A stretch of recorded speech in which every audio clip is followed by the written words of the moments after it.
Svoja stališča in poglede na referendum bo predstavil gospod Roman Vodeb. Kako boste glasovali in zakaj? Torej, najprej poudarjam, da sem jaz levičar. Da tisto napako, ko so naredili levi politiki, morajo levi volivci popraviti. Zato se moja kampanja imenuje Levičarji za pravico otrok do očeta in matere. Se pravi, tako kot prejšnjo kampanjo, tudi to kampanjo jaz zagovarjam stališče, ki zveni konzervativno. Jaz sem za to, da imajo otroci očeta in mamo. In kot psihoanalitično razmišljujoč, trdim, da otrok ne more razrešiti tiste temeljne stvari, ki jo mora razrešiti v otroštvu, to je Oedipov kompleks. Oedipov kompleks je nekaj, kar zaznamuje mentalno zdravje, spolno identiteto, spolno željo in tisto, kar je najpomembnejše za državo, moralno razsojanje.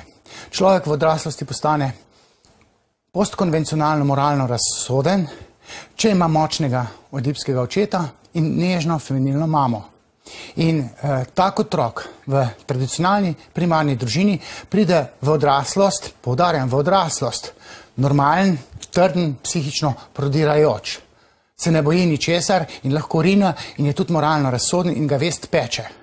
Vse te raziskave, ki jih imajo razne razvojne psihologinje, ki se sklicujejo na lezbične raziskave, primerjajo otroke med sabo. Sej otroci so enaki, ampak tisto, kar otrok, posvojenec, nastane v odraslosti, tistega se moramo mi bati. In ameriški posvojenci, Robert Oscar Lopez je znan v Sloveniji, Katie Faust, Heather Berwick, to so posvojenci, ki so živeli ob lezbičnih materah, ne? In so rekli, mi smo lagali, da je z nami vse v redu. Zdaj so pa spregovorili in so prosijo kongresnike pa vrhovne sodnike v Ameriki naj prepovejo in poroke in posvojitve. Zato, ker človek postane mentalno zmoten šele v odraslosti in otroci jasno, da so enaki, če te raziskave recimo, da obstajajo. Jaz pa kot psihoanalitično razmišljujoč levičar trdim, da je ta zakon absurden. Če zakon ne bo zavrnjen na referendumu, kakšne bodo posledice na slovensko družbo? Glejte, ta zakon bodo ustavni sodniki, potem ko bo sprejet, še enkrat imeli v obdelavi. Zdaj so samo povedali, da je referendum mogoč.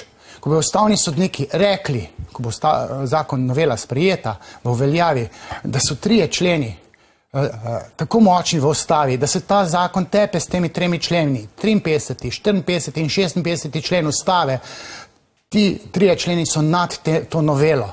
Se pravi, novela je v neskladju z ustavo. To pa zakon ne more biti. In na tej točki bodo ustavni sodniki šele po referendumu, če bi bil slučajno sprejeta ta zakon, intervenirali. Tukaj obstaja še Evropsko sodišče. S to novelo so kršene osnovne otrokove pravice do očeta in matere. To je temeljna ustavna pravica. Ta bo kršena, če bo zakon sprejet. Ampak jaz razmišljam in upam, pozivam levičarje, da naj svojo politično opredelitev umaknejo in razmišljajo trezno svojo glavo. In tukaj bojo opravili izpit moralne razsodnosti. Bodo ljudje prišli na referendum, tu bo udeležba ključna. Torej jaz pozivam, naj si narod sodbo piše sam. Kakorkoli bojo ustavni sodniki postfestumsko intervenirali, naj narod reče. In če izglasuje to novelo, ne, mora biti ta narod kaznovan. Če je tako butast, da daje neke manjšinske pravice gejev in lezbik, za katere se ve, to je klientela spolno frustriranega občestva, se pravi spolno frustriranih ljudi. Te se sklicujoč na ne vem kakšne 14. člen človekovih pravic. Te egoistične pravice ne morejo biti nad pravico otrok do očeta in matere. In levi volivci morajo to zaznati, desni po mojem niso vprašljivi. Zadnja minuta, gospod Vodeb, izvolite kamero za nagovor volivcem. Spoštovani levičarji, vi lahko pravite test moralne razsodnosti in vi date sebi lahko certifikat in rečete, jaz sem moralno razsoden, umaknil sem v ključnem trenutku svojo politično opredelitev in glasoval za tisto, kar je moralno prav, torej za pravice otrok do očeta in matere in pravice staršev, očetov in mam, da vzgajajo svoje otroke tako, kot si one želijo. Oni, starši, oče in mati, in ne tako, kot si LGBT-ovska manjšina želi. Hvala. Hvala lepa.